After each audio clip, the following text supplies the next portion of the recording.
Malam ini kita akan kembali melanjutkan belajar kita tentang sebuah tema yang masuk dalam bab akhlak, dan mudah-mudahan sebagaimana kata Nabi SAW, innama bu'ithtu liutammima makarimal akhlak, sesungguhnya aku diutus untuk menyempurnakan akhlak-akhlak yang mulia.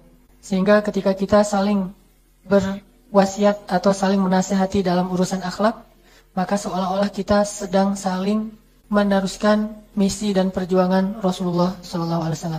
Apabila kita membiarkan akhlak diri kita atau keluarga kita atau bangsa kita ini rusak dan kita tidak mencoba berusaha memperbaikinya, berarti kita telah memutuskan atau berarti kita telah mengecewakan Rasulullah SAW karena tidak mau meneruskan perjuangan Rasul, yaitu salah satu misinya liutammima makarimal akhlak, menyempurnakan akhlak-akhlak yang mulia. Dan selama akhlak kita yang kita rasakan memang belum sempurna, maka selama itu juga kita terus berusaha untuk menyempurnakan, memperbaiki, memperindah, menghiasi akhlak kita sebagaimana yang diajarkan Rasulullah SAW.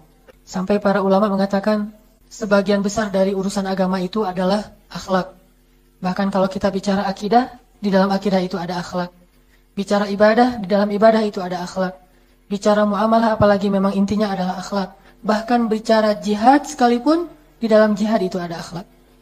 Jadi bisa dibilang seseorang yang tidak memiliki akhlak, maka seperti orang yang tidak punya agama. Seseorang yang tidak mengenal nilai-nilai akhlak yang baik, atau dia tidak peduli dengan unsur akhlak, dia hanya peduli dengan ibadahnya, dia peduli dengan akidahnya, tetapi tidak mengindahkan nilai-nilai akhlak, seperti sama saja tidak mengindahkan akidah karena akidah itu akhlak, sama saja tidak mempedulikan ibadah, padahal ibadah itu adalah akhlak. Makanya penting bagi kita teman-teman sekalian belajar tentang akhlak dan terus berdoa kepada Allah agar Allah memperbaiki akhlak kita. Karena dengan memperbaiki akhlak, Allah akan turunkan rahmat kepada kita dalam hal-hal yang lain insyaAllah. Kita masih membahas tentang sifat penyayang, season kedua. Tapi sebelumnya nanti saya juga akan sedikit mengulang pembahasan pekan yang lalu.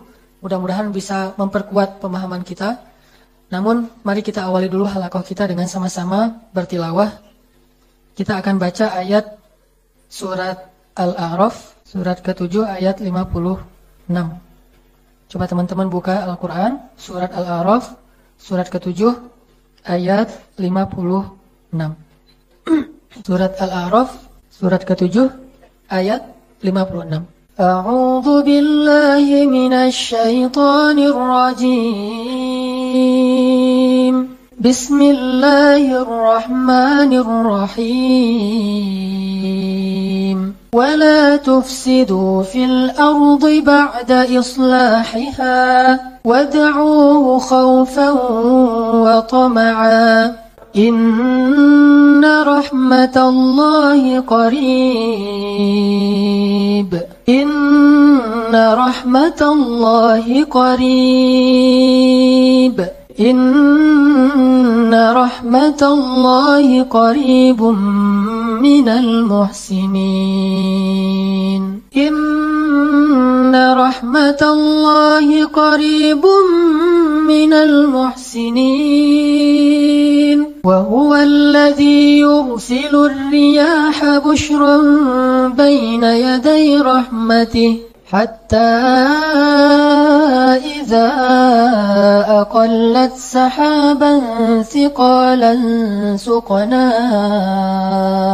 سقناه لبلد ميت فأنزلنا به الماء فأخرجنا به من كل الثمرات كذلك نخرج الموتى لعلكم تذكرون. Ya, di sini ada satu kalimat yang perlu kita jadikan sebagai slogan dalam hidup kita. Kalimat ini. Kalimat di akhir ayat ke-56 yang tadi kita ulang-ulang, kalimat apa? Inna rahmatallahi qaribum minal muhsinin. Sesungguhnya rahmat Allah itu dekat sekali dari orang-orang yang muhsinin. Muhsinin di dalam ayat ini artinya penyayang. Karena ihsan itu dalam Al-Quran banyak banget artinya. Dan kalau dalam ayat ini, muhsinin itu artinya penyayang. Rahmat Allah itu dekat sekali kepada orang-orang yang penyayang. Ini harus benar-benar kita yakini, sehingga kita punya semangat yang besar untuk selalu memiliki sifat penyayang. Gak usah khawatir, ketika kita memiliki sifat penyayang kepada seseorang, walaupun sifat itu tidak berbalas dari orang lain, itu nggak sia-sia. Jangan pernah berpikir bahwa kasih sayang kita kepada orang lain yang tidak dibalas, maka kasih sayang itu menjadi sia-sia dan fana. Tidak ada cerita seperti itu. Tidak ada satupun amal soleh di mata Allah itu sia-sia. Sia-sia itu nggak ada. Mustahil sama sekali. Apa kata Allah di akhir surat Ali Imran? Fastajaba lahum rabbuhum. Allah menerima doa atau amalan mereka. Anni la udhi'u amala amilin minkum. Aku nggak akan pernah menyia-nyiakan amal satu pun di antara kalian. Min dzakarin aw unsa. Baik laki-laki ataupun perempuan, nggak akan disia-siain. Jadi jangan pernah menyesal kalau kita udah terlanjur beramal soleh, terus tidak berbalas dalam bentuk terima kasih, ataupun mungkin penghargaan, ataupun apapun, jangan pernah menyesal. Kenapa? Karena nggak ada ceritanya, amal soleh itu sia-sia itu nggak pernah ada ceritanya dari zaman Nabi Adam sampai sekarang itu nggak ada. Kalau kita adalah orang yang merasakan bahwa amal soleh kita sia-sia, itu pasti orang pertama di muka bumi dan nggak ada itu. Sehingga tidak perlu khawatir bahwa amal soleh kita itu menjadi terbuang begitu aja, nggak ada ceritanya. Termasuk kasih sayang kita, rahmah, ra'fah, rasa kasihan kita kepada seseorang, usaha kita untuk membahagiakan orang lain, mulai dari keluarga kita, pasangan kita, anak-anak kita, orang tua kita, mertua kita, atau menantu kita, atau saudara ipar kita, atau tetangga kita, siapapun yang kita coba bahagiakan hatinya, kita coba bantu dia. Setelah kita bantu dia, kita tidak mendapatkan balasan apapun dari dia, maka itu tidak masalah. Kenapa? Ada balasan yang jauh lebih baik yang akan memberikannya kepada kita, yaitu balasan dari Allah Subhanahu Wa Taala. Nggak ada sia-sianya. Sehingga Allah mengatakan, Inna rahmatallah. Apalagi sih yang kita harapkan selain ini? Memangnya ada yang lebih baik daripada kalimat ini? Apakah kata-kata seseorang, kalau kamu berbuat baik kepada saya akan balas. Apakah itu lebih baik daripada kata-kata Allah, Inna rahmatallahi qarib? Memangnya ada yang bisa memberikan kepada kita kebaikan yang melebihi kebaikan Allah? Sehingga ketika Allah mengatakan, Inna rahmatallahi qaribun, kita bilang, itu belum cukup ya Allah. Ini orang yang kurang beriman kepada Allah. Kalau kita yakin bahwa rahmat Allah itu yang paling wasi', yang paling luas, Allah itu paling karim, paling syakur, paling rahim, maka ketika Allah mengatakan, Inna rahmatallahi qarib, kita bahagia banget, alhamdulillah. Kalau Allah menjanjikan rahmatnya dekat kepada minal muhsinin, para penyayang, maka bersyukurlah menjadi seorang penyayang. Gak akan mungkin orang yang penyayang itu rugi. Gak mungkin. Sebagaimana kata Nabi SAW dalam hadis tentang 3 hal yang istimewa, demi Allah kata Nabi tidak akan berkurang harta karena sedekah. Itu nggak ada. Sehingga kita nggak perlu berpikir tentang nanti kalau harta saya berkurang gimana? Mustahil. Orang Nabi sendiri yang mengatakan, dan Nabi itu as-sadiqul masduq, orang yang selalu berkata benar dan dibenarkan oleh langit. As-sadiq, dia selalu jujur dan dibenarkan oleh orang-orang yang ada di sekelilingnya. Masduq, Allah sendiri mengatakan dia benar.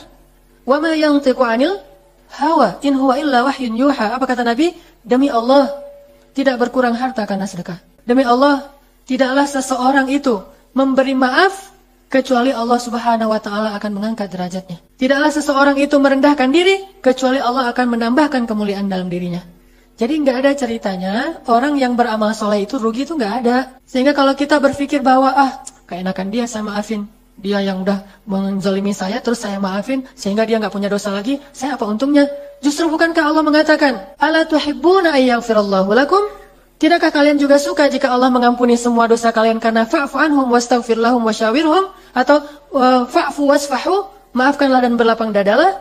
Intinya, yakin bahwa Allah tuh nggak mungkin menyia-nyiakan sekecil apapun amal kita. Apa yang paling terkenal ayatnya? Faman ya'mal mithqala dzarratin khairan yarah, wa man ya'mal mithqala dzarratin syarran yarah. Sekecil apapun. Apalagi ini adalah bab kasih sayang yang kecil dalam bentuk kasih sayang, besar nilainya di mata Allah Subhanahu wa taala. Memang ada amalan yang kecil, ada amalan yang besar, tetapi kasih sayang walaupun secara prakteknya mudah, gampang, simpel, kecil, tetapi nilainya di mata Allah itu amatlah besar. Dan Allah itu ngejanjiin banget rahmat bagi orang-orang yang penyayang.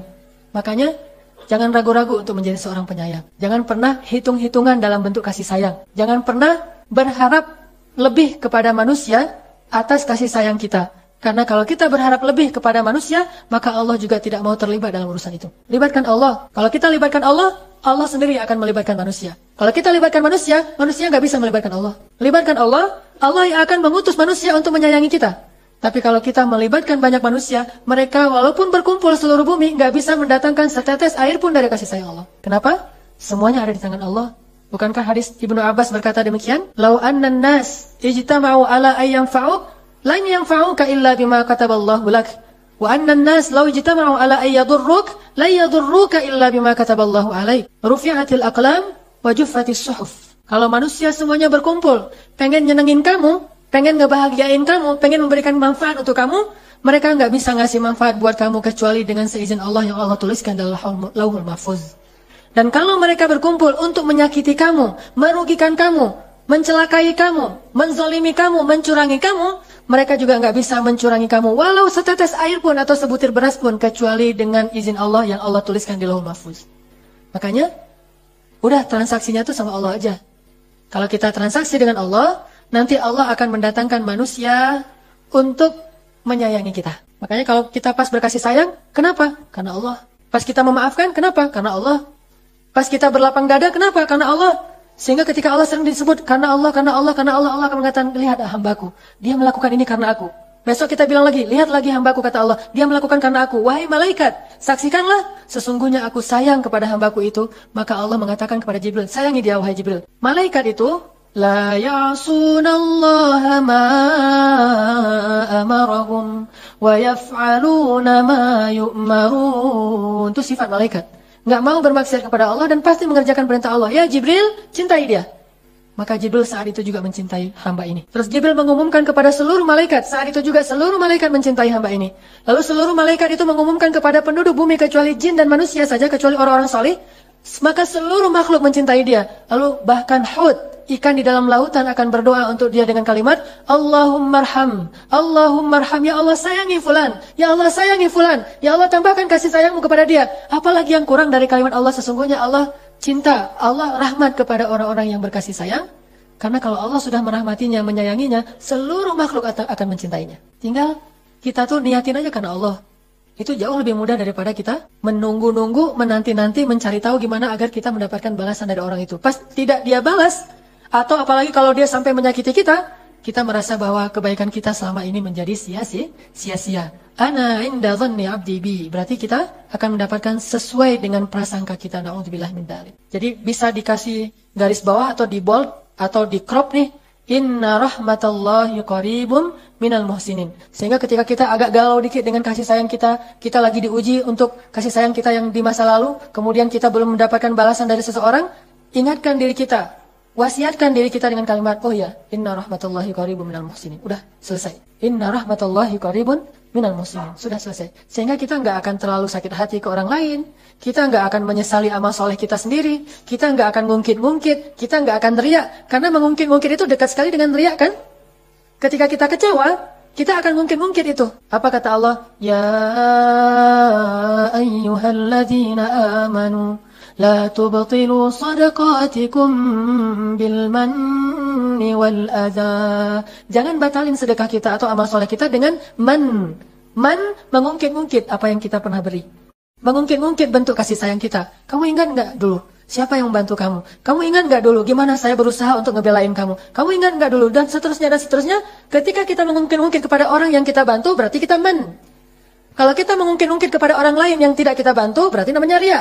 Nggak ada untungnya. Pas kita kasih tahu ke orang yang kita bantu supaya dia sadar diri, itu namanya man. Maka kata Allah, la tubtilu shadaqatikum. Jadi batal kan? Tubtilu kan jadi batal. Kalau kita ngungkitnya bukan di depan dia, tetapi di depan orang lain, namanya ria'an nas, ria. Maka kedua-duanya itu menggugurkan kebaikan kita. Kenapa kita jadi mengungkit-ungkit? Karena kita nyesel. Soalnya kasih sayang kita tidak berbalas. Kenapa kita mengungkit-ungkit? Karena kita sakit hati.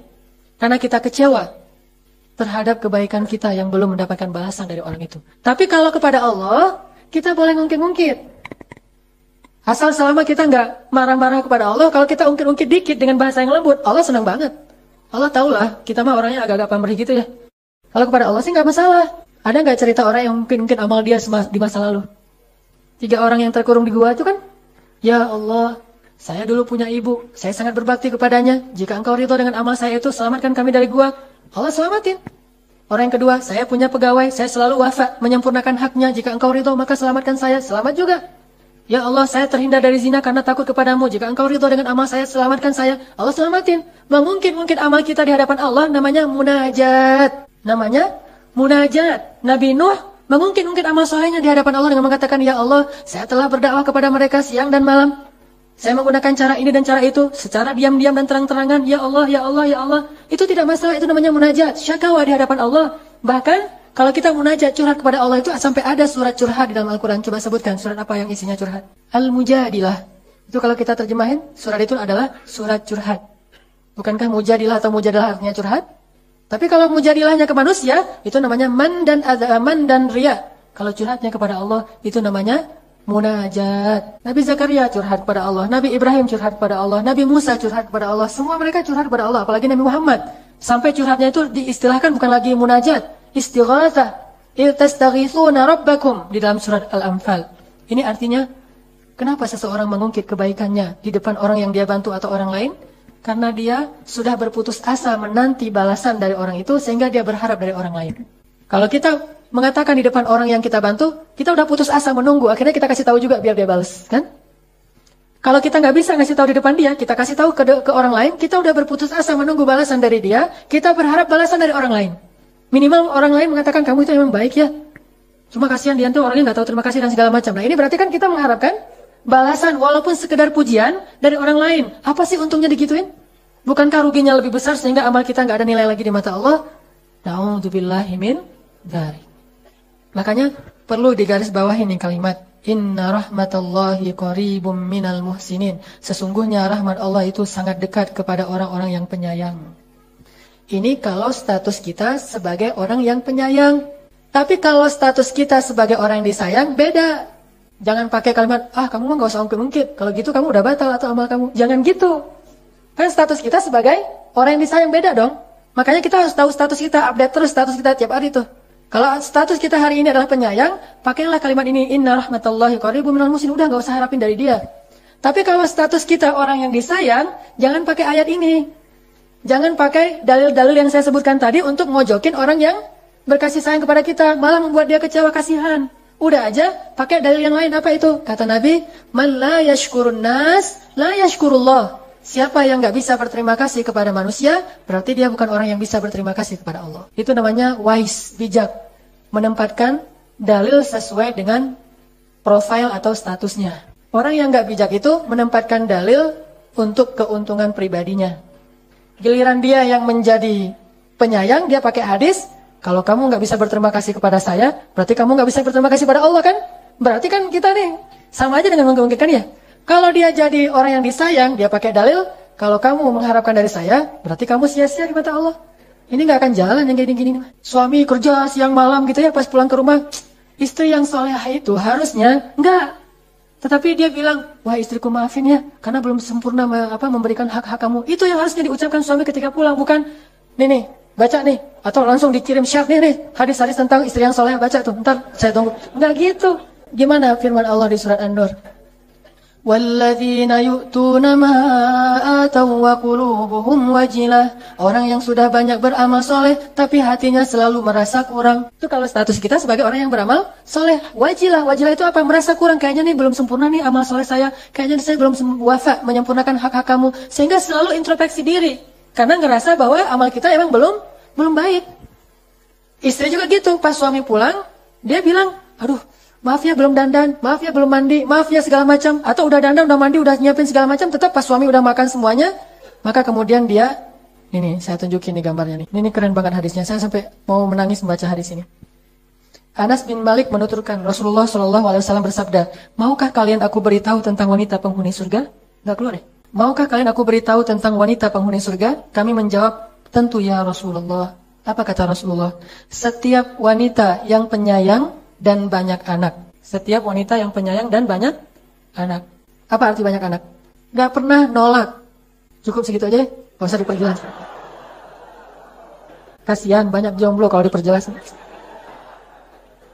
Gak tega saya. Kan ra'fah ya, gak tegaan. Apa kata Nabi? Maukah kalian aku beritahu siapa wanita penghuni surga? Ini dijamin surga nih ya, ibu-ibu, akhwat, mau dijamin surga? Nabi nanya sama ibu-ibu nih, Wahai ummahat, ya amatallah, maukah kalian tahu siapa wanita yang dijamin surga? Kata para sahabat, mau ya Rasul. Kata Rasulullah, wanita yang penyayang dan banyak anak. Penyayang itu orangnya itu manja, orangnya itu caper sama suami, orangnya itu selalu pengen menampilkan yang terbaik dari dirinya. Perhiasan-perhiasannya itu dikasih semua ke suaminya. Jadi jangan menutupi perhiasan kita di hadapan suami, itu salah. Tutupilah perhiasan kita di hadapan yang bukan muhrim, di hadapan suami. Udah buka-bukaan aja. Itu namanya penyayang, manja-manjain aja. Itu namanya penyayang. Pas suami datang dipijetin, pas suami datang langsung dikasih makanan-makanan kesukaan suami. Itu namanya penyayang. Udah gitu banyak anak, siap sedia kapan saja, di mana saja. Ya gitu-gitu deh. Senang banget dibacaran gitu-gitu. Tapi belum selesai ya hadisnya. Terus kata Nabi apa? Bila dipancing kemarahannya, ini masih perempuan yang ahli surga. Bila dipancing kemarahannya, atau dicurangi, atau dimarahi oleh suaminya, dia berkata, wahai suamiku, inilah tanganku, pukullah, aku tidak akan memejamkan mataku sampai engkau merasa ridho kepadaku. Jadi pas suaminya marah, suaminya enggak, ini suaminya kecewa, dia berikan tangannya, dua-dua tangannya kayak orang lagi distrap gitu di kelas. Dia katakan, wahai suamiku, wahai sayang, pukullah aku aku akan mematuhimu dan tidak akan memejamkan mataku sampai engkau ridho kepadaku. Hadis Tabrani. Ini yang harus membaca hadis ini siapa? Ibu-ibu, jangan suami, bahaya. Jadi jangan sampai suami menunjukkan hadis ini kepada istri, itu nggak keren. Biarin aja istri menemukannya sendiri. Kalau kayak mau misalnya suami nunjukin hadis ini kepada istri, saya dong yang paling tahu, terus saya tunjukin sama istri saya kan ya. Ini saya manggil istri saya, satu Umi, satu misalnya Sarah. Nih Sarah bacain, nih Umi bacain. Kan saya tinggal tunggu-tunggu aja kan mereka mengamalkan hadis itu kan ya. Itu kan gak keren. Justru kalau dia temukan sendiri, nanti dia amalkan sendiri. Kita gak usah nunjuk-nunjukin. Kalau yang mau nunjukin, biar orang lain. Atau kita bilang aja ke Allah, ya Allah tolong tunjukin hadis ini ke istri saya. Jangan kita. Kenapa? Kalau kita menunjukkan hadis ini kepada dia, dia juga punya hadis untuk kita. Kan bahaya tuh. Ini mah hadisnya, udah gitu ya. Apa kata istri? Ini bukan hadis sih, cerita yang paling dihafal sama ibu-ibu itu apa? Umar pernah dimarahin istrinya. Terus dia diam-diam aja. Kemudian dia pergi ke rumah Rasul. Rasulullah juga lagi dimarahin istrinya dan Rasulullah diam. Tuh, Pak, lihat tuh. Susah jadinya kalau kayak gitu. Makanya daripada dibales, mending gak usah mancing-mancing. Udah diam-diam aja. Lebih baik kita mancingnya gini, yang tadi. Maaf ya, Papa terlalu lelah jadi nggak bisa senyum lebar, pokoknya nggak belum menyempurnain hak Mama. Mudah-mudahan Allah maafin Papa ya, gitu. Nanti dia pasti akan bilang, Mama juga sih Pak, banyak kekurangannya sama Papa, kan jadi gitu kan ya. Kebaikan berbalas kebaikan, tapi kalau kita nuntut dibalas nuntut. Kalau kita introspeksi diri dibalas introspeksi diri. Yang terjadi sekarang itu selalu menuntut dan akhirnya balas nuntut menuntut. Makanya jarang sekali ada kuliah kewajiban, yang ada kuliah hak asasi manusia. Sekarang kita harus ganti kewajiban asasi manusia.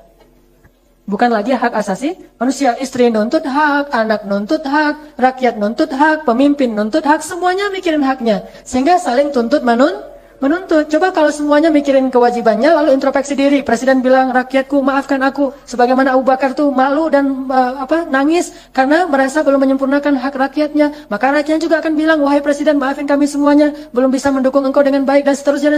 Kan keren tuh. Begitu juga suami dengan istri. Kalau suami pulang membawa hadis tentang istri juga udah dari pagi tuh dengerin YouTube segala macam, cari-cari hadis tentang suami. Udah di googling sama dia tuh, imam yang ideal. Search, wah banyak banget tuh hadis-hadisnya tuh, bahaya tuh. Atau dia baca tafsir, waja'alna lil muttaqina imama. Baca tafsirnya, apa imam yang lil muttaqin tuh kayak gimana? Wah, dibacainlah hadis-hadis tentang gimana Rasulullah kepada istrinya. Mana sanggup kita meniru Rasulullah dalam urusan kesolihannya, kasih sayangnya kepada istri itu luar biasa. Apalagi kalau dia pakai dalil Aisyah. Kan Aisyah tuh kayaknya kalau pakai dalil-dalil sebagai Aisyah itu enak banget tuh. Aisyah juga pernah tuh banting di piring belakang. Aisyah pernah juga tuh pas Nabi mau ketemu, dia nggak mau ketemu di rumah ayahnya, di rumah Abu Bakar. Akhirnya Nabi pulang lagi, dia pulang ke rumah orang tuanya. Aisyah juga pernah tuh pas Nabi lagi pulang sakit-sakit kepala, dia bilang saya juga sakit kepala. Akhirnya Nabi ngalah tuh, kamu mana pernah ngalah sama saya? Gitu kan? Makanya jangan pernah mancing-mancing istri. Udah aja, biar Allah yang memberi dia hidayah ya. Bilang aja, ya Allah, istri saya begini, curhat aja sama Allah. Ntar Allah bilang, lebay lo gitu misalnya. Karena kita terlalu berlebihan ya. Udah aja bilang, ya Allah, beri hidayah kepada istri saya. Tanamkan kasih sayang dalam hatinya. Dan jadikanlah saya lebih penyayang terhadapnya daripada dia sayang kepada saya. Allah tuh senyum sama hamba yang kayak gini. Makanya nanti hadis-hadis yang kayak tadi itu yang bacain istri, sedangkan cerita Umar dan Rasulullah itu yang bacain suami. Saya kalau ceramahnya di hadapan ibu-ibu, pasti tentang kewajiban ibu-ibu, nggak mau tentang haknya suami, nggak mau. Karena kalau ngebahas tentang haknya ibu-ibu, kalau haknya istri dibahas di depan ibu-ibu, itu ntar pulang nuntut. Suami-suami pada curhat ke saya, Ustaz ceramah apa sih tadi? Kalau khutbah Jumat, kewajiban suami kepada istri.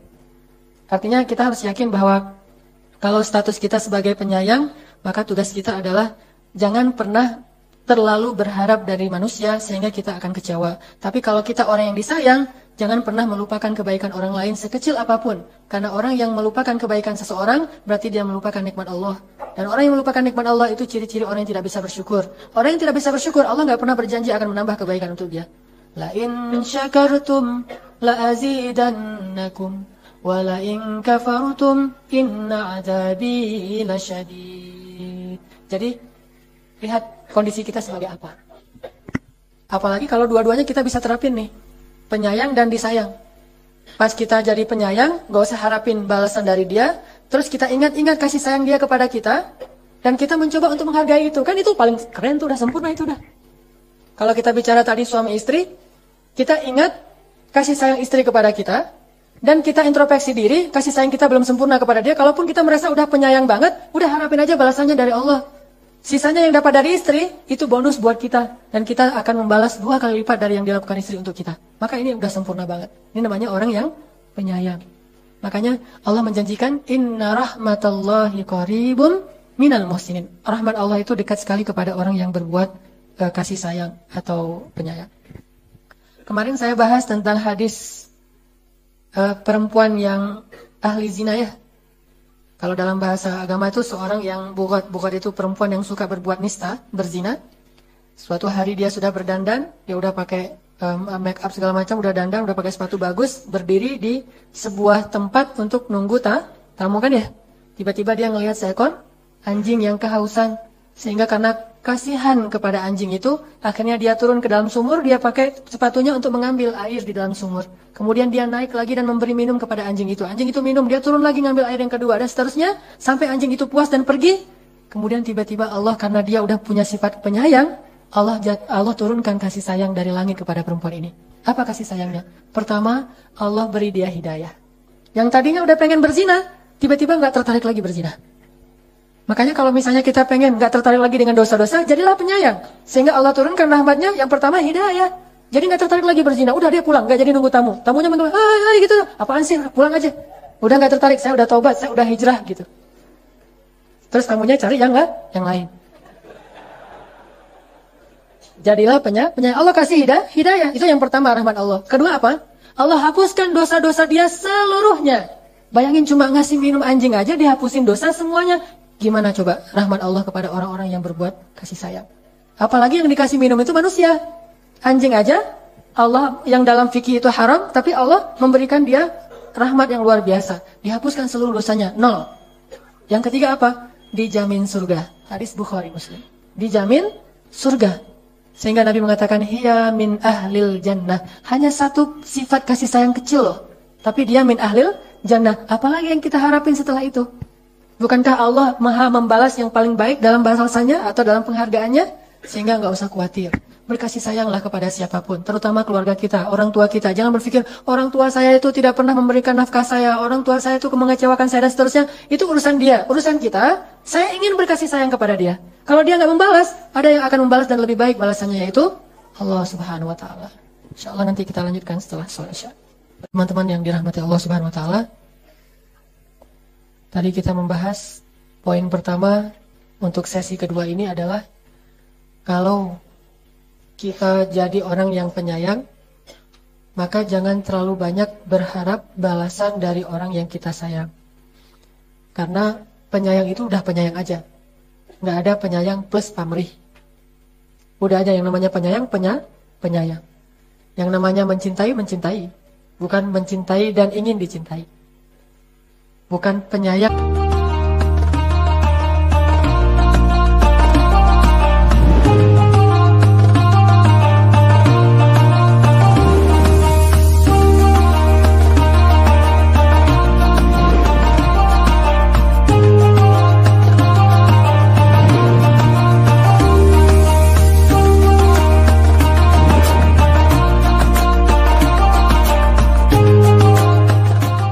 dan ingin disayang. Bukan pengasih dan ingin dikasihi. Bukan pemberi dan juga ingin diberi. Wala tamnun tastakthir. Janganlah kamu melakukan sesuatu, memberi sesuatu dengan harapan ingin mendapatkan lebih dari manusia. Kalau ingin mendapatkan lebih dari Allah, itu nggak disebut riya, itu disebut roja. Kalau ingin mendapatkan lebih dari Allah, itu emang bagian dari iman. Bukankah roja itu bagian dari iman, khauf itu bagian dari iman? Roja itu berharap, khauf itu takut, hub itu cinta. Semua ini bagian-bagian dari keimanan. Bukankah iman itu ada 60 sekian cabang? Jadi kalau berharapnya kepada Allah, itu roja dan itu bagus banget. Harusnya manusia kayak gitu. Justru kalau kita nggak berharap apa-apa dari Allah, itu namanya istaghna, merasa serba cukup, dan itu orang sombong. Kalla innal insana la yatagha. Manusia itu akan banyak melakukan dosa, melampaui batas, sombong kalau dia ar-ra'ahu istaghna. Kalau memandang dirinya serba cukup. Apa arti memandang dirinya serba cukup? Gak merasa butuh apa-apa lagi. Baik kepada manusia itu masih oke, apalagi kepada Allah itu gak oke tuh. Gak merasa saya mah gak berharap pahala, saya mah gak berharap surga, saya mah gak berharap dihindarkan dari api neraka. Yang penting mah saya mah ngelakuin amal soleh aja, kan itu ikhlas. Ikhlas itu gak kayak gitu. Ikhlas itu bukan gak ngarapin apa-apa, itu bukan gak ikhlas, bukan ikhlas tuh. Itu agak-agak bingung sih. Ikhlas itu tidak mengharapkan balasan dari manusia, tetapi sangat berharap balasan Allah. Bukankah Allah sendiri yang nyuruh kita meminta dan mengharapkan rahmat Allah? Dan Allah sendiri menawarkan banyak rahmat di dalam Al-Quran. Bahkan kalau perlu kita mengharapkan rahmat Allah itu dengan berdoa kepada Allah itu khaufan wa tama'an. Khauf itu rasa takut, tama' itu tamak. Tamak terhadap apa? Terhadap ampunan Allah, terhadap ridho Allah, terhadap rahmat Allah, terhadap surga Allah, harus tamak. Saking tamatnya, Nabi bilang kalau kamu meminta kepada Allah, fa idza sa'alta Allah fas'al jannatal firdausil a'la. Mintalah surga firdaus yang paling tinggi. Makanya kalau kita jadi orang yang penyayang, udah penyayang aja. Karena baru disebut penyayang sejati kalau dia tidak berharap balasan dari manusia. Udah penyayang aja. Baru disebut pecinta sejati kalau dia mencintai tanpa harus membuat syarat, saya mencintai kalau cinta saya dibalas dengan cinta yang sama. Sehingga muncullah istilah bertepuk sebelah tangan. Kalau sebelah tangan gak usah bertepuk, gini aja. Ini apa namanya? Apa? Memetik jari. Jadi apa sih ini? Gak jelas gini. Pokoknya itulah intinya. Yang namanya mencintai, udah mencintai aja. Kenapa? Karena kata Allah Subhanahu Wa Taala, sesungguhnya cinta itu adalah rahmat Allah kepada orang-orang yang soleh. Innal ladzina amanu wa 'amilus solihati sayaj'alu lahumur rahmanu wudda. Sesungguhnya orang yang beriman dan orang yang beramal soleh, Allah jadikan di dalam hati mereka rasa kasih sayang. Jadi kasih sayang dalam hati kita itu rahmat Allah yang ingin, yang baru sah kalau kita ekspresikan, kita limpahkan, kita berikan ke orang lain. Kalau kasih sayang itu hanya ada di dalam hati kita tapi nggak pernah kita keluarkan, itu nggak disebut kasih sayang. Itu disebut ide kasih sayang. Baru ide, baru wacana, belum disebut kasih sayang. Karena kasih sayang ini sifat yang baru sah kalau dituangkan, kalau diekspresikan, kalau dilakukan, baru namanya kasih sayang. Kalau belum diekspresikan, belum menjadi kasih sayang. Dan kasih sayang itu adalah rahmat Allah dalam hati orang yang beriman. Bukan rahmat Allah dalam hati orang yang lain untuk orang yang beriman, bukan. Rahmat Allah di dalam hati orang yang beriman. Rahmat Allah kepada kita. Rahmat Allah di dalam hati kita untuk orang lain. Bukan rahmat Allah di dalam hati orang lain untuk kita. Ini kasih sayang dalam bentuk yang pertama. Kecuali orang-orang soleh. Memang kita meminta Allahumma inni as'aluka hubbak wa hubba man yuhibbuk. Ya Allah, aku meminta kepadamu cintamu dan cinta orang yang mencintaimu. Tetapi kalau dengan orang yang biasa, dengan keluarga, dengan teman, dengan seterusnya, yang kita kayaknya orang-orang biasa-biasa aja, nggak keren-keren amat, maka bentuk kasih sayang itu bukan dari dia kepada kita, tapi dari kita kepada dia. Dan ketika kita bisa menyayangi dia, itu udah cukup bahagia. Jangan nunggu, nuntut dan segala macam. Saya kan udah kasih sayang sama dia. Kok dia belum balas sih? Kok dia belum berterima kasih sih? Artinya kalau kayak gitu berarti kita kasih sayangnya itu bukan untuk dia. Tetapi kita meminta kasih sayang dari dia dengan cara ngasih dulu pancingannya. Jadi intinya kasih sayang itu ya udah kasih. Apa yang dikasih? Sayang. Kalau kita berharap dari dia namanya bukan kasih sayang tapi nerima sayang. Bukan kasih sayang tapi nunggu sayang, nerima sayang, menanti sayang. Mana ya sayang, kan gitu kan? Kalau kasih sayang, udah kasih aja. Soal dia bisa balas atau enggak, Satu, kita harus sadar diri. Kalau dia nggak bisa membalas kasih sayang kita, emang kita nggak layak. Ingat dulu keburukan kita, kejelekan kita, kekurangan kita yang sering nyulitin dia, nyusahin dia itu lebih banyak daripada kasih sayang kita. Sehingga kalau dia belum bisa membalas kasih sayang kita, emang kita nggak layak akan itu. Terus apakah kita masih layak berharap dari Allah? Tetap layak. Karena kenapa? Allah itu tidak pernah merasa disakiti oleh hambanya. Kalau manusia, sering kita zalimi. Kalau Allah pernah nggak kita ngezalimin Allah? Enggak. Kita hanya menzalimi diri kita sendiri. Kita nggak pernah bisa menzalimi Allah. Kalau kita berbuat zalim, meninggalkan sholat segala macam, itu hanya menzalimi diri sendiri. Namanya zalimun li nafsi. Bukan zalim terhadap Allah Subhanahu Wa Taala, tapi zalimun li nafsi, menzalimi diri sendiri. Karena kita nggak pernah, Allah nggak pernah merasa disakiti. Orang emang Allah nggak akan sakit oleh kita. Sampai ulama bilang seandainya seluruh makhluk ini bermaksiat pada Allah, itu nggak akan mengurangi kemuliaan Allah walaupun setetes air dari ujung jarum yang dicelupkan ke laut. Sama sekali nggak akan ngurangin kemuliaan Allah. Dan kalau semua makhluk berkumpul untuk beribadah kepada Allah, itu juga nggak akan nambahin kemuliaan Allah walaupun setetes dari air dari ujung jarum yang dicelupkan ke laut. Artinya nggak ngaruh bagi Allah. Sehingga kalau kita berbuat amal soleh sedikit, kita boleh meminta rahmat Allah Subhanahu Wa Taala. Tapi kalau kita mengharap rahmat dari manusia, kenyataannya kita sendiri juga nggak baik-baik banget ke orang itu. Mungkin kesalahan-kesalahan kita lebih banyak daripada kebaikan. Intinya kita memang nggak berhak. Makanya jangan terlalu berharap. Kalau misalnya dia nggak bisa balas, kalau kasih sayang kita nggak dibalas, ingat kita memang nggak berhak akan itu. Ingat aja nih ke dosa-dosa kita. Dulu saya pernah nyakitin dia. Dulu saya dan seterusnya. Kekurangan saya itu lebih banyak daripada kebaikan saya. Ingat aja kayak gitu. Sehingga kita nggak pernah berpikir, menunggu, menanti kapan dia akan membalas kebaikan kita. Sehingga kita melakukannya tuh murni, saya ingin berkasih sayang, bukan ingin menerima balasan dari kasih sayang. Saya ingin mencintai, bukan ingin mendapatkan cinta dari orang, bukan gimana ya, ingin dibalas cintanya. Soal dibalas apa enggak, udah serahin aja sama Allah aja. Memang kita masih kurang yakin sama Allah. Sudah serahin aja sama Allah, nggak ada ruginya kan? Kita mencintai orang yang halal kita cintai, kita berkasih sayang kepada orang-orang yang berhak kita kasih sayangi, itu nggak ada ruginya. Soal dibalas apa enggak, serahin aja sama Allah, udah biar Allah yang menyelesaikan masalah itu. Allah punya cara. Sehingga kalau kita transaksinya dengan Allah, udah aja. Kita menantinya dari Allah, bukan menantinya dari manusia. Kalau menantinya dari Allah, kita yakin banget Allah membalas kasih sayang kita dengan berbagai macam cara yang kita sadari atau yang tidak kita sadari. Serahin aja sama Allah. Kadang kita nyesel gitu. Ada tukang atau ada pembantu. Pas akad di awal, karena kita kasihan ya, ngelihat wajahnya melas, ngelihat keluarganya kayaknya anaknya banyak. Akhirnya kita buat akad di awal.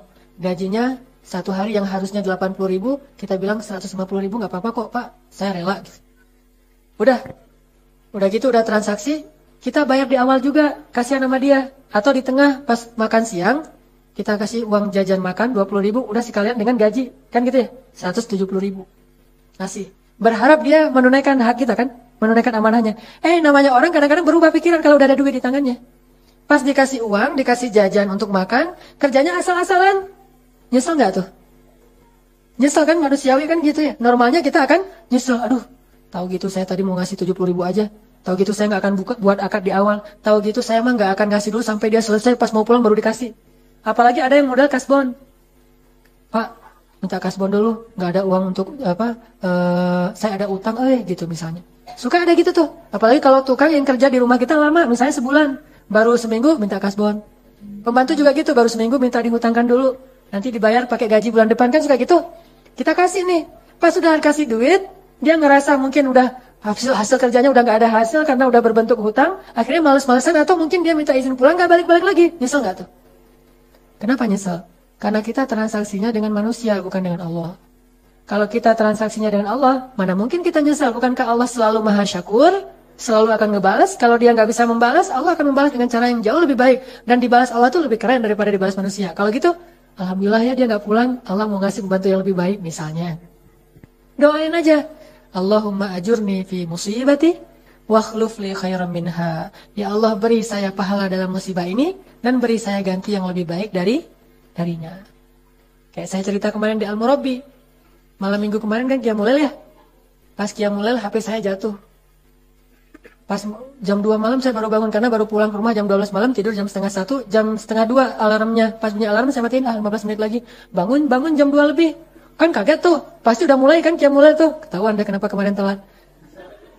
Jam 2 lebih, aduh jam 2 lebih nih, langsung saya lari gitu, ngarahi HP karena namanya orang antara ngantuk dan sadar gitu, jatuh pas di layarnya.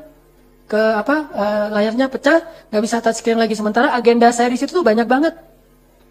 Saya takut nanti kalau agenda saya ini gimana. Akhirnya saya langsung ke Al-Latif, bawa HP masih. Saya berharap masih bisa dinyalain di sini. Pas dinyalain memang udah nggak aktif lagi. Ya udah saya sholat tahajud rakaat keberapa waktu itu?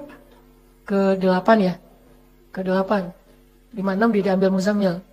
Yang ke-8 malah terakhir. Pas sujud apa doanya? Allahumma ajurni fi musibati wa khlif li khairan minha.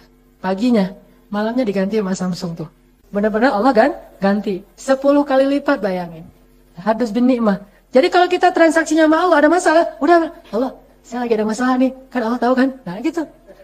Allah, ini HP saya rusak nih, gimana dong? Kita membatin aja kata Allah, tenang, udah serahin aja sama saya, gampang HP doang berapa sih? Kata, gampang bagi Allah, udah serahin aja sama Allah. Dengan yakin, kalau nggak dengan yakin, kayaknya kita menanti sesuatu yang semu. Kenapa? Allah nggak pernah buat perjanjian apapun dengan orang-orang yang ragu. Allah hanya membuat perjanjian dengan orang-orang mukmin, orang yang yakin. Makanya modalnya imanan wahtisaban. Yakin dan terus berusaha. Kalau kita yakin, Allah nggak akan mungkin ngecewain hamba-hambanya yang udah percaya sama Allah. Makhluk aja, ada orang baik banget. Kalau kita udah ngasih dia kepercayaan atau amanah, dia nggak mau kan ngecewain kita. Dia berusaha bisa-bisan. Apalagi Allah yang maha baik, nggak mungkin ngecewain kita. Udah serahin aja sama Allah. Itu paling gampang tuh. Mirip-mirip dengan ceramah yang dulu, keep the faith kan. Udah ada Allah, tenang ada Allah. La tahzan innallaha ma'ana yadullahi fawqa aydihim dan seterusnya. Ngandelin Allah. Makanya kasih sayang kita juga gitu. Nggak mungkin sia-sia. Cinta kita juga gitu. Nggak mungkin sia-sia. Udah lakukan semuanya. Ini namanya orang-orang yang selalu ingin mendapatkan balasannya dari Allah, bukan dari manusia. Dan itu ikhlas. Tapi dengan syarat, jangan salah sangka. Kadang-kadang kita gini, berdakwah. Ngajak teman kita, yuk ke masjid yuk. Ada nabi baru nih. Gitu komentar dia. Terus dia misalnya minum, kita bilang, sesungguhnya innamal khamru wal maisiru min sesungguhnya khamar dan judi itu perbuatan setan. Judi gitu-gitu. Akhirnya dia, ada susah ya kalau dekat ustadz, gitu-gituin, dia olok-olok, dihina kita gitu. Kemudian kita bilang, yang penting saya udah menyampaikan. Ternyata nggak gitu-gitu amat juga sih. Kita harus berpikir, jangan-jangan kita belum menyampaikan dengan cara yang terbaik, walaupun benar. Kebenaran itu kalau nggak dibungkus dengan akhlak yang baik, cara yang terbaik, kadang-kadang nggak tabligh. Apa arti tabligh? Menyampaikan sampai. Arti tabligh itu bukan menyampaikan. Sampai. Tabligh artinya sampai. Apa arti sampai? Terasa di hatinya. Kalau nggak sampai ke hatinya, kita belum tabligh. Balighu anni walau ayat. Sampaikan dariku walaupun satu ayat, bukan ucapkan dariku walaupun satu ayat. Beda tuh. Nabi nggak pernah bilang haditsu anni walau ayat. Atau Nabi nggak pernah bilang qul anni walau ayat. Ucapkan dariku walaupun satu ayat. Bacakan hadisku walaupun satu. Enggak ngomong gitu. Balighu anni, sampaikan. Arti sampaikan, berarti kita harus mikirin gimana caranya biar sampai ke hati dia. Itu arti sampaikan. Kalau enggak sampai ke hati dia, berarti cara kita belum tabligh. Cara kita baru istilahnya bukan tabligh, istilahnya lebih ke presentasi. Qaul, hadis, belum tabligh. Sedangkan tabligh, Nabi mengatakan kepada para sahabat, ala hal ballaght? Bukankah aku sudah menyampaikan? Kalian udah merasa tersampaikan enggak? Apa kata sahabat? Bala ya Rasulullah. Ala hal balagh? Apakah sudah sampai? Kata mereka, bala ya Rasulullah. Ala hal balagh? Sampai 3 kali. Lalu Nabi mengatakan, maka sampaikanlah yang hadir kepada yang tidak hadir, yang syahid kepada yang gaib. Sampaikan. Jadi jangan mentang-mentang, yang penting kan saya udah menyampaikan, urusan dia nggak menerima, yang penting saya dapat pahala dari Allah. Nggak segitu aja. Itu masih koma tuh. Kita harus mikirin juga, kenapa dia jadi malah kita kasih malah sebel. Jangan-jangan yang kita kasih itu kayak menghina dia gitu. Misalnya teman kita titik tiba-tiba kita kasih obat peninggi badan. Itu kan sama menghina dia kan. Lo pikir gue pendek gitu. Kan gitu kan. Makanya dia marah. Atau misalnya kita kasih kalau ke istri kita tuh ini obat langsing. Itu tuh bahaya banget tuh. Ngasih obat langsing kepada istri. Dia akan kecewa banget. Mending kita ajak dia berenang, kita ajak dia lari, itu kan lebih agak abstrak ya. Kenapa berenang? Emangnya kamu pengen saya langsing ya, perut saya biar kecil? Enggak, berenang itu kan asik, apalagi kita berdua kalau berenang segala macam. Itu kan agak-agak abstrak. Tapi kalau ngasih obat hadiah ulang tahun, pas dibuka kejutan, obat pelangsing, terus modelnya tuh langsing banget, nggak kayak dia. Itu mah pukulan telak banget tuh. Bisa jadi bukan maksud kita yang salah, tapi cara nyampeinnya nggak tepat gitu. Walaupun maksud kita tuh baik banget, tulus banget. Aku tulus kok ngasih itu kepada kamu yang gitu kan ya. Ya sih tulus, tapi nggak gitu amat juga kali. Gitu kan kata dia. Intinya harus memikirkan cara juga. Makanya ikhwafillah, sahabat-sahabat sekalian, pikirkan cara yang terbaik, lakukan dengan tulus, sisanya biar Allah yang menyelesaikan. Biar Allah yang membalas. Terus kemarin kita ngebahas tentang 2 bentuk kasih sayang kan? Apa aja? 1 Rauf, kedua Rahim. Ra'fah dan Rahmah. Kalau Rauf itu apa? Merasa kasih, merasa ingin menghilangkan kesulitan orang. Itu Rauf. Pengen ngilangin kesulitan orang. Nggak tega kalau ngelihat orang kesusahan. Nggak mau nyusahin orang, itu Rauf banget tuh. Nggak mau menyusahin orang. Bahkan gampang terenyuh, gampang tersentuh, gampang empati. I care tuh. Itu Rauf tuh. Apa aja dia Rauf, nggak tega. Karena nggak tega, akhirnya dia pengen ngilangin kasih sayang orang, masalah orang, kesulitan orang. Itu namanya Rauf. Rauf suami kepada istri kayak gimana? Yang dulu kan Rasulullah tuh nggak nuntut istri harus masak ini, harus masak itu. Tapi kalau dimasak senang juga sih. Cuma kalau nggak dimasak nggak apa-apa. Istri kepada suami, jangan minta sesuatu di luar kemampuan suami. Ada ayatnya di surah Al-Ahzab. Ketika istri-istri Nabi meminta tambahan nafkah, suami kemudian gak sanggup, akhirnya Allah menegur istri-istri Nabi. Kalau kalian menginginkan dunia, aku berikan. Tetapi setelah itu diceraikan baik-baik. Mau gak gitu? Atau mengeluh. Karena ketika kita mengeluh kepada orang lain, orang tua, pasangan, kepada siapapun, mengeluh hak kita, maka kita berarti gak kasihan kepada dia. Gak punya sifat kasih, pengasih kepada dia. Kalau ke sahabat, sifat pengasih ini gimana? Nggak tegaan. Kalau ke sahabat. Nggak tegaan kepada sahabat. Bentuknya kayak gimana? Bantuin belajar. Kita lihat kasihan dia gitu ya. Wah nilainya jelek melulu. Yaudah kita bantuin gitu ya. Bolehlah. Walaupun ada sedikit menghina sih. Teman pulang kerja atau pulang dari Alatif nggak bawa motor. Atau udah kemalaman. Akhirnya kita anterin. Walaupun rumahnya itu satu di ujung Cimahi, satu lagi di ujung Berung. Rumah kita di Cimahi, rumah teman kita di ujung Berung. Kamu pulang kemana? Ujung Berung. Nyesel nanyanya ya. Tapi ya udahlah, namanya juga pengasih kan. Udah naik saya aja. Kemana? Saya antarin ke terminal. Pulang sendiri. Sama aja. Pintar juga sebetulnya. Pengasih yang pintar. Jangan, kayaknya biasanya tuh pengasih ini lebih besar tuh kalau ke lawan jenis itu. Bener pengasih banget tuh, luar biasa tuh. Coba terapin itu ke sesama jenis. Tapi dengan makna yang positif ya. Ya. Nah, saya banget tuh belum makan. Atau pas kita lagi makan, kita ajak teman kita, pokoknya gitu-gitu deh. Bukan kasihan ya. Nggak tega nyusahin orang lain. Nah, yang mau dibonceng tadi juga gitu. Memang kamu tinggal di mana? Cimahi. Cimahi. Nggak usah, pulang aja. Kenapa? Walaupun bahasanya agak-agak kayak gitu, sebetulnya diam-diam, nggak tega. Kalau dia nganterin saya ke ujung Berung dulu, terus dia baru ke masih mending ujung Berung, Cibiru. Nganterin saya ke Cibiru, terus dia ke Cimahi. Walaupun dia orangnya ikhlas banget, tapi saya nggak tega. Nah, sama-sama nggak tega kan asik tuh. Coba bayangin kalau sama-sama tegaan. Pas kita lihat dia lagi jalan kaki, kita lewat, gimana tuh orang yang tegaan gitu tuh. Aduh, enaknya ya kalau punya motor ya. Kenapa nggak ada ojek gitu? Ditanya-tanyain, terus dipanas-panasin itu kan tegaan. Yang ini juga gitu. Gitu deh pokoknya. Contohnya nggak keren. Intinya gitulah. Pokoknya punya sifat nggak tega. Kalau orang punya sifat nggak teganya besar tuh, selalu ingin mengambil beban orang lain biar dia yang tanggung. Tuh keren tuh. Selalu ingin menanggung atau mengambil beban orang lain. Harusnya beban itu dipikul oleh orang lain. Dia lihat orang lain punya beban, dia yang tanggung. Biasanya aja yang tanggung. Siapa orang yang kayak gini nih? Abbas. Paman Nabi SAW. Dia menanggung beban orang banget. Siapa lagi? Sa'ad bin Abi Waqqas. Gimana sifat gak tegaannya Sa'ad? Termasuk Rasulullah tuh kalau ada yang meminta bantuan kepada beliau itu paling gak tega tuh. Gak mungkin beliau menolak kan? Walaupun beliau sendiri sebetulnya susah. Tetapi beliau walaupun susah tetap aja pengen bantuin orang. Pengen ngilangin kesusahan orang. Karena gak teganya gede banget. Sama kayak Sa'ad. Kalau ada yang sampai Sa'ad tuh kan termasuk orang yang cukup mampu lah ya. Tapi pas meninggal dia punya banyak hutang loh. Kenapa dia punya banyak hutang? Karena dia menanggung hutang-hutang orang lain di atas nama dia. Ada orang yang punya hutang nggak sanggup bayar, udah nanti urusannya dengan saya, minta ke saya. Nanti minta ke saya. Akhirnya banyak kayak gitu tuh, hutangnya jadi banyak. Walaupun akhirnya dibayar juga oleh ahli warisnya, gara-gara emang dia punya beberapa aset yang kemudian dijual dan dibayarkan. Ini kan gara-gara sifat nggak tega, mengambil beban orang lain, dia yang ngambil. Sama kalau kayak kita dengan pembantu gitu ya, atau dengan supir. Pernah nggak sesekali ngasih hari libur buat pembantu di rumah, dia nggak kemana-mana, tetap di rumah. Cuma hari ini kita tanya, Bibi mau makan apa hari ini? Biar aku yang masak. Bibi udah di rumah, di kamar aja, nggak usah kerja hari ini. Hah? Bener nih Dan, bener nih apa?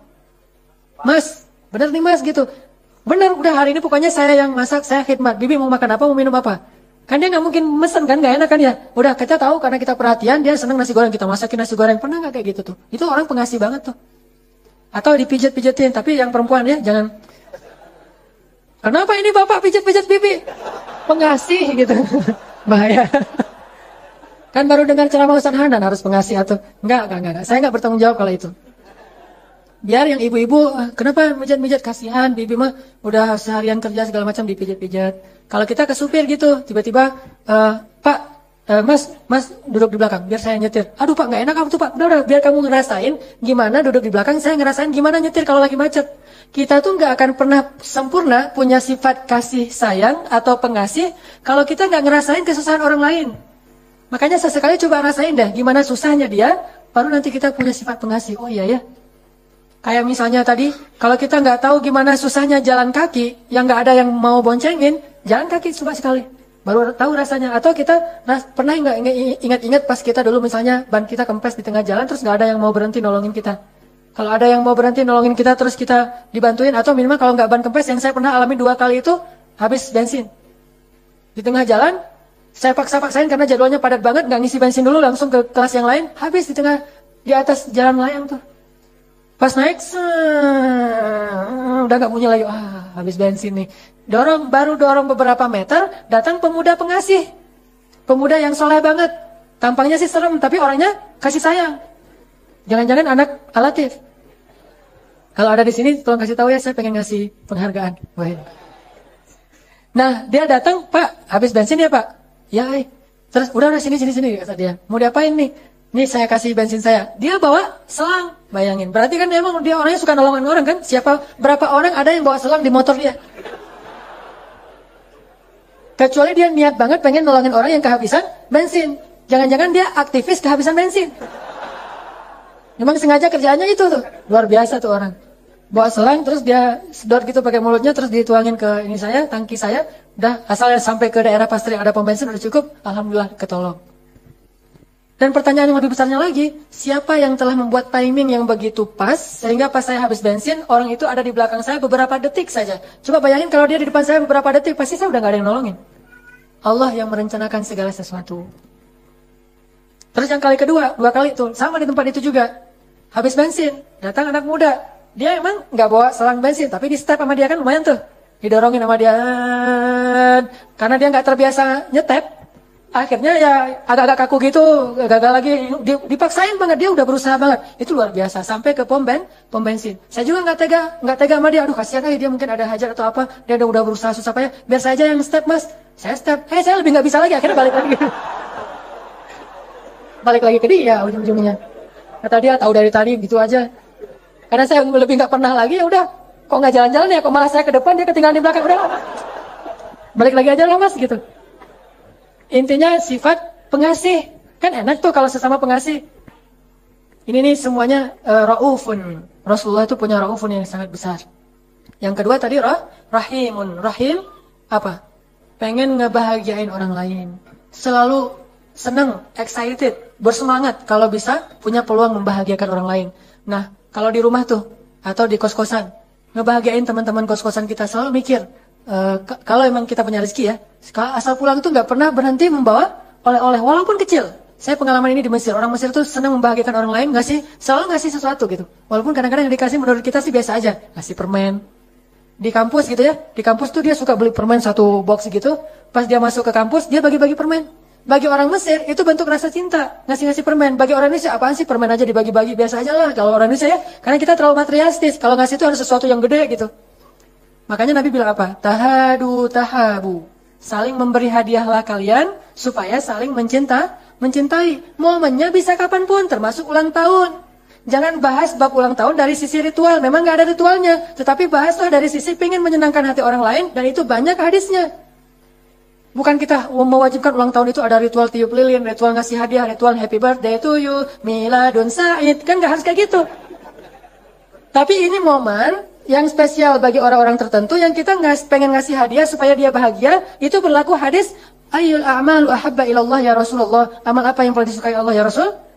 Sururun tudkhiluhu fi qalbil mu'min. Membahagiakan hati orang lain. Atau kalau nggak ada momen ulang tahun pun ngasih aja. Setiap hari pengen ngasih sesuatu. Saya kalau pulang ke rumah selalu berpikir bawa hadiah apa ya. Kalau misalnya kan kalau pengajian itu enaknya jadi ustadz ya. Kalau pengajian selalu dibawain oleh-oleh sama ibu-ibu pengajian tuh. Bawa kue, bawa makanan, bawa bolu, bawa brownies segala macam.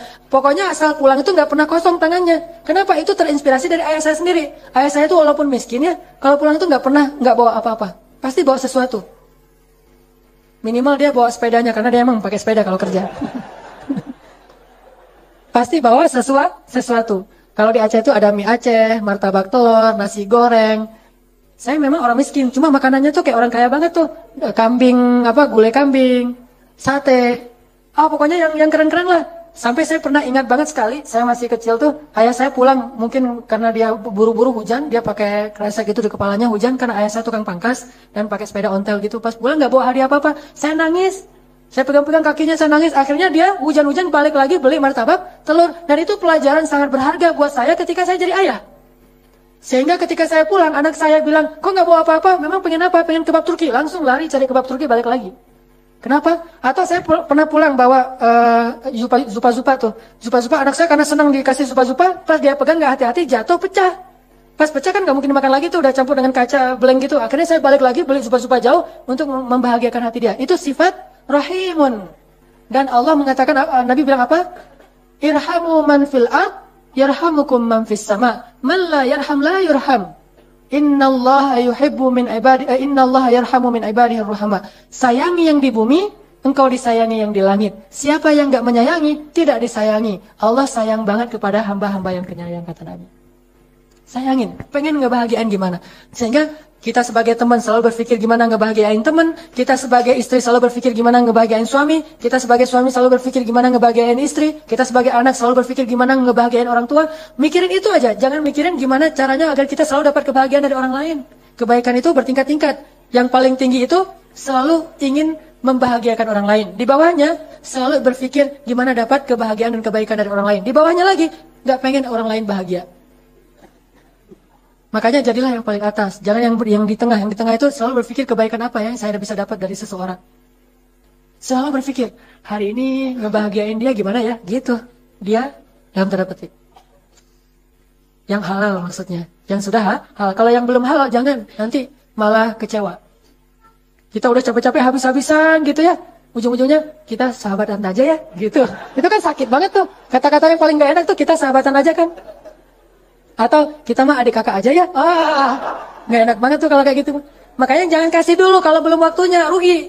Kalau saya mah perhitungan banget yang kayak gitu-gituan. Ngapain juga saya. Kalau misalnya sekedar kita berkasih sayang terus nggak dibalas, oke. Ini udah gitu. Kecewanya tuh kecewa yang baper gitu. Kalau kecewanya urusan dengan Allah sih nggak akan kecewa. Tapi masalahnya ini kan di sini nih. Kita mah temenan aja, kita mah sahabatan aja, kita mah adik kakak aja. Itu kata-kata yang standar lah, udah biasa kayak gitu mah. Atau kita jalanin aja dulu deh gitu. Itu kata-kata licik banget menurut saya tuh. Udah kita jalanin aja dulu. Itu dia pengen lebih lama mendapatkan kasih sayang dari kita tanpa memberikan kepastian. Itu nggak enak banget tuh. Udah kalau ada yang kayak itu, nih ceweknya licik banget nih. Udah gitu aja. Jadi ngajarin yang nggak benar. Auzubillah min dzalik. Oke, intinya adalah berpikirlah setiap hari gimana caranya ngebahagiain orang lain. Bukan gimana caranya dapat kebahagiaan dari orang lain. Itu namanya orang yang penyayang, rahimun. Mudah-mudahan dengan demikian kita selalu mulai malam ini juga berpikir, nih pulang saya nih harus ngebahagiain orang tua saya. Nih saya besok mau ngebahagiain dosen saya. Nih salah satunya kasih hadiah sederhana. Kalau perlu hadiahnya itu hasil penelitian. Gimana tuh? Hasil kepedulian, I care. Walaupun nggak berharga, nggak terlalu mahal, tetapi kalau hasil penelitian dan kepedulian itu keren banget. Saya pernah cerita, saya pernah jalan sama istri saya. dia ngelirik lipstick. Jalan di Ciwok kalau nggak salah. Pas lewat outlet lipstick itu dia ngelirik. Terus dia pergi nggak enak karena dia kasihan sama pengasih kepada saya, sehingga dia nggak mau bilang bagus ya lipstick yang warna itu. Saya tahu dia pengen lipstick yang bagus untuk dia pakai untuk menyenangkan saya juga kan, ujung-ujungnya kan ya. Nah, pas dia ngelirik lipstick, saya lihat oh itu yang dia suka. Udah lewat. Pas udah gitu, saya bilang kamu nggak usah disebutkan bahasa antara kami berdua ya. Kamu tunggu di sini ya, mau ke belakang sebentar. Ngapain? Mau ke belakang sebentar. Oh iya. Dia kan nggak curiga. Langsung saya naik ke atas.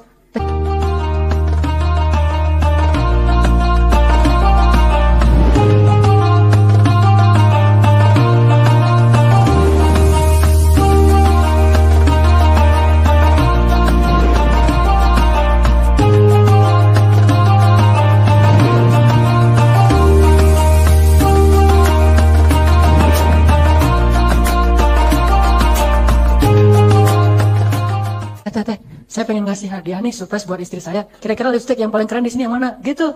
Terus, oh ya dia orangnya gimana, Mas? Putih atau eksotis, hitam manis? Putih atau eksotis? Saya bilang putih dan eksotis gitu. Oh gitu ya udah. Yang warna ini nih, yang agak-agak pink. Bisa nggak yang pink tapi ada bling-blingnya teh? Oh ya nih ada bling-blingnya. Yang ini. Di antara dua ini yang mahal, yang paling mahal yang mana teh? Kan gaya kan beli harus mahal dong. Yang paling mahal yang mana teh? Yang ini. Oh ya udah, ujung-ujungnya ada diskon nggak teh kalau beli dua? Akhirnya ya Mas, ada kalau beli dua tuh diskon 50%. Ya udah saya beli dua aja deh teh. Ujungnya tetap minta diskon. Udah gitu kan nggak dikasih tahu kalau ke istri diskon, sampai hari ini juga dia belum tahu. Diskon kan, udah gitu jalan, kita ke Braga, jalan bareng malam mingguan. Ke Braga bareng. Makan di Bandung punya cerita. Saya bilang ke waitersnya, pas dia udah duduk di sofa, saya langsung masuk ke dalam, kayak pura-pura ada mau pesan menu gitu. Mas, saya mau kasih kejutan nih buat istri saya. Biar dia tahu bahwa setelah pasangan suami istri itu tetap bisa keren loh. Bukan ke pacar saya, nggak, ke istri saya. Oh, iya Pak. Terus mau gimana? Cuma kita udah kenyang, mau nggak bisa pesan yang berat-berat. Boleh nggak pesan kentang goreng doang, tapi di dalamnya kasih ini nih. Ini apa Pak? Lipstick. Oh iya, ditaruh sama dia. Di dalam kentang goreng. Taruh dalam kentang goreng, dibungkusin gitu, biar lipsticknya nggak kena kentang goreng kan jadi nggak keren kan ya. Dibungkusin udah. Kita kasih kode gitu. Nah kan ada live-nya kan, saya kasih request lagu kesukaan istri saya, tapi insya Allah nasyid. Nggak tahu dia bisa apa enggak ya. Pas saya request nasyid yang saya suka, ternyata dia nggak hafal nasyid itu kan, nggak keren banget tuh. Akhirnya udahlah, yang penting yang cinta-cinta deh yang saya ini, karena nasyid yang saya request dia nggak hafal, namanya juga nasyid. Udah dikodein, dia datang kentang goreng. Kata istri saya, kan kita nggak pesan kentang goreng, saya tadi pesan lapar soalnya. Udah. Karena dia nggak terlalu lapar, akhirnya dia nggak makan tuh kentang goreng. Kalau nggak dimakan kan nggak ketahuan ada harta karunnya kan ya. Aduh, gimana caranya nih? Masa saya harus kalau buka endong kan nggak keren kan ya? Akhirnya saya makanin cepet-cepet gitu. Enak loh kentang gorengnya, enak loh. Masa sih nggak kayak biasanya enak? Pokoknya saya bilang dia makan satu, biasa aja. Saya makanin terus. Kehabisan ide soalnya. Dia juga heran. Tadi katanya udah kenyang, nggak tahu ini tiba-tiba jadi lapar kalau ngeliat kamu gitu. Gitu. Pas udah mau habis di bawah dia curiga ngeliat, ini ada apa nih? Nggak tahu apanya. Nah dibuka sama dia, tereng gitu. Itu luar biasa hasil penelitian ketika lagi jalan di Ciwok. Artinya hal-hal yang kayak gitu namanya rahimun, dan itu berpahala. Bukan hanya romantis tapi juga berpahala. Makanya cepat-cepat nikah ya. Barakallahu li wa lakum. Mudah-mudahan ini bermanfaat. Mari kita tutup dengan sama-sama berdoa kepada Allah Subhanahu wa taala. أعوذ بالله من الشيطان الرجيم بسم الله الرحمن الرحيم الحمد لله رب العالمين حمدا كثيرا طيبا مباركا فيه اللهم صل وسلم وبارك على سيدنا محمد وعلى آله وصحبه أجمعين اللهم اغفر لنا ذنوبنا يا غفار يا تواب يا أرحم الراحمين اغفر لنا ذنوبنا وإسرافنا في أمرنا وثبت أقدامنا يا الله يا ربنا اللهم اغفر لنا ذنوبنا ولوالدينا وارحمهما كما ربيانا صغارا يا ودود يا ودود يا ودود نسألك الود يا أرحم الراحمين Ya Allah, penuhilah hati kami dengan sifat kasih sayang, Ya Allah. Lembutkanlah akhlak kami dengan sifat penyayang, Ya Allah. Jadikan kami para penyayang, Ya Allah. Lapangkanlah dada kami dengan kasih sayang, Ya Allah. Berikanlah kebaikan dalam hidup kami dengan bersifat kasih sayang, Ya Allah. Ya Rahman, anugerahkanlah kepada kami rahmah kepada orang lain, Ya Rahim. Jadikan kami mudah memaafkan dengan sifat kasih sayang, Ya Rahim. Jadikanlah kami mudah melapangkan dada dengan sifat kasih sayang, Ya Rahim. Jadikanlah kami orang yang peduli kepada orang lain dengan sifat kasih sayang, Ya Allah. Jadikanlah kami orang yang bersikap lemah lembut dengan kasih sayang, Ya Allah. Ya Arhamar Rahimin. Ya Allah, bahagiakan pasangan kami dengan kasih sayang kami, Ya Allah. Bahagiakan istri-istri kami dengan sifat kasih sayang kami, Ya Allah. Bahagiakan suami-suami kami dengan kasih sayang kami, Ya Allah. Bahagiakan anak-anak kami dengan kasih sayang kami, Ya Allah. Bahagiakan orang tua kami dengan kasih sayang dari kami, Ya Allah. Bahagiakan orang-orang yang kami cintai dengan kasih sayang kami, Ya Allah. Bahagiakan guru-guru kami dengan kasih sayang dari kami, Ya Allah. Bahagiakan murid-murid kami dengan kasih sayang dari kami, Ya Allah. Bahagiakan sahabat-sahabat kami dengan kasih sayang dari kami, Ya Allah. Bahagiakan keluarga kami dengan kasih sayang dari kami, Ya Allah. Bahagiakan rakyat kami dengan kasih sayang pemimpin, Ya Allah. Bahagiakan pemimpin kami dengan kasih sayang dari rakyatnya, Ya Allah. Ya Arhamar Rahimin, jadikanlah hidup kami penuh dengan kasih sayang, Ya Arhamar Rahimin. Jadikanlah kami para penyayang yang tulus, Ya Arhamar Rahimin. Jadikanlah kami orang-orang yang disayangi dengan mampu membalas kasih sayang dan berterima kasih, Ya Arhamar Rahimin. Ya Allah, jangan Engkau keraskan hati kami, Ya Allah. Jangan Engkau bekukan hati kami, Ya Allah. Jangan Engkau tutup hati kami, Ya Allah. Janganlah Engkau tutup hati kami dengan ego kami, Ya Allah. Jangan Engkau tutup hati kami dengan dosa-dosa kami, Ya Allah. Jangan Engkau hentikan kasih sayang kami karena kami kecewa kepada makhluk, Ya Allah. Karena itu akan menutup rahmat-Mu dari kami, Ya Allah. Jangan Engkau jadikan kami orang-orang yang menyesali kebaikan kami sendiri, Ya Allah. Jadikanlah kami orang yang yakin kepada balasan dari sisi-Mu, Ya Allah. Ya Rahman, jadikanlah kami orang-orang yang selalu melihat orang lain dengan pandangan kasih sayang, Ya Rahman. Jadikanlah kami orang-orang yang selalu berusaha untuk membahagiakan orang lain, Ya Rahman. Kuatkanlah kami dalam bersabar terhadap kesusahan-kesusahan yang ditimpakan kepada kami dari orang lain, Ya Rahman. Ya Allah, ilhamkanlah ke dalam hati kami berbagai macam kebaikan untuk kami bagi kepada orang lain, Ya Allah. Jangan biarkan kami orang-orang menjadi orang yang egois, yang selalu menahan kebaikan dan tidak mau membagikan kepada orang lain, Ya Allah. Jadikanlah kami orang-orang yang selalu mampu mengasihani dan menyayangi orang-orang di sekeliling kami, Ya Allah. Rabbana inna nas'aluka ridhaka wal jannah wa na'udzu bika min sakhatika wan nar. Ya Allah, lindungilah orang lain dari kejahatan lisan kami, Ya Allah. Lindungilah orang-orang di dekat kami dari kejahatan tangan kami, Ya Allah. Lindungilah orang-orang di sekeliling kami dari kerasnya hati kami, Ya Allah. Lindungilah mereka dari kejahatan dan kerasnya sifat kami, Ya Allah. Allah.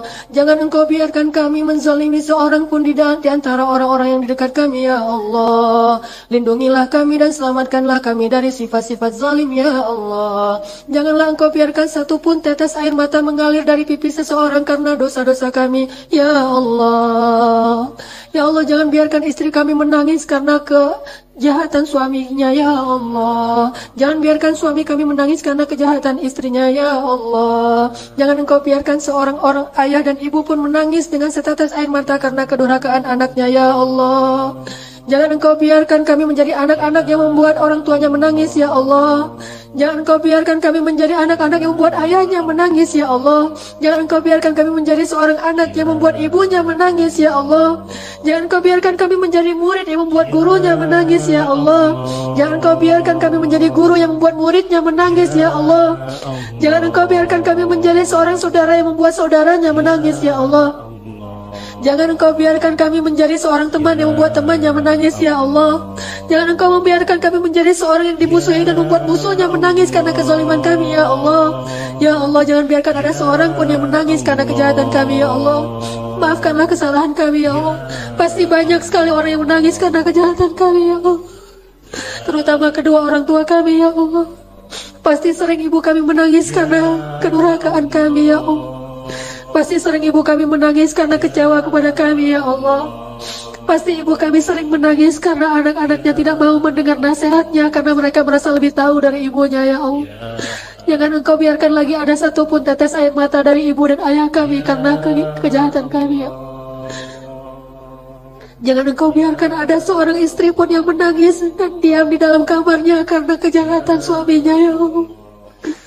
Karena dia tidak berani untuk berkata-kata di hadapan suaminya yang angkuh, suaminya yang kasar, suaminya yang suka menyakiti istrinya ya Allah.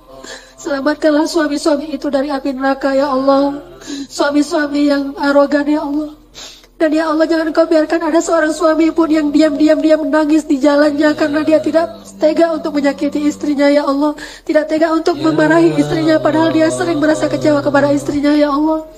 Ya Allah, selamatkanlah istri-istri itu dari api neraka ya Allah.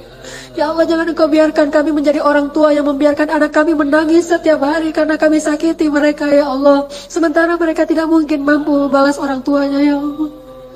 Jangan Engkau jadikan kami orang tua yang zalim kepada anak kami ya Allah. Jangan Engkau biarkan kami menjadi orang tua yang zalim kepada anak-anak kami ya Allah. Jangan Engkau biarkan kami menjadi seorang tuan yang zalim kepada pembantu kami ya Allah. Menjadi orang-orang yang zalim kepada sahabat-sahabat kami ya Allah. Ya Arhamar Rahimin. Selamatkanlah kami dari kezaliman ya Allah. Baik kezaliman orang-orang yang dengki kepada kami atau kezaliman yang kedengkian di dalam hati kami kepada orang lain ya Allah. Ya Arhamar Rahimin. Taqabbal minna ya Allah. Terimalah doa kami ya Allah. Terimalah amal kami ya Allah. Meskipun amal kami banyak kekurangannya ya Allah. Ampunkanlah dosa kami ya Allah. Maafkanlah kesalahan kami ya Allah. Dan pertemukanlah kami di akhirat dengan Rasul-Mu yang sangat kami rindukan ya Allah. Betapa rindunya kami dengan Nabi Muhammad ya Allah. Betapa ingin kami memegang tangannya, menggenggam tangannya ya Allah. Betapa kami ingin menyentuh kulitnya ya Allah. Betapa kami ingin belai rambut kami olehnya ya Allah. Betapa kami ingin menatap wajahnya ya Allah. Betapa kami ingin belajar banyak darinya ya Allah. Dan betapa kami ingin curhat menyampaikan kepada Rasul bagaimana keadaan kaum muslimin hari ini ya Allah. Ingin sekali kami memberitahu kepada Rasulullah betapa kaum muslimin hari ini dalam keadaan sangat lemah ya Allah. Betapa banyak kaum muslimin yang dizalimi ya Allah hari ini. Seandainya Rasulullah ada di antara kami, pasti beliau tidak akan membiarkan hal itu terjadi kepada umatnya ya Allah. Ya Allah, sampaikanlah salam kami kepada Rasulullah. Sampaikanlah rindu kami kepada Rasulullah. Dan rindu yang mudah-mudahan Engkau ridhai sehingga Engkau menjaga hati kami dalam keislaman ya Allah. Rabbana atina fid dunya hasanah wa fil akhirati hasanah wa qina adzabannar.